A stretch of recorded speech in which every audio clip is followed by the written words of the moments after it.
is Shelly and I'm a designer at Closet Factory, and we're here at Hope Valley Resorts in a tiny home community where we did some custom storage for some clients. So let's go check it out.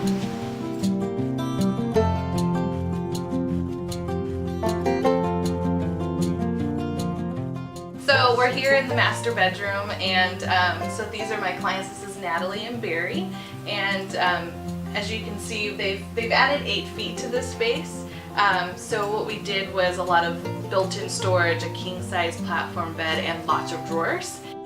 So we went to Portland to look for a Murphy bed originally, and saw Closet Factory, and decided that we really liked their products and they were great to work with, and they assigned Shelly to us to work with us, which was great. She's been awesome to work with. She listened to our needs and devised a plan for this small space. We basically turned our master bedroom, or the bedroom, into a closet, and we have lots of storage now, and it's very usable and really works great. And she did a great job coming up with all of the design. So, well, my only requirement was to have a big screen TV, room for a big screen TV, which they were able to accomplish. So There we go. it's worked out really good.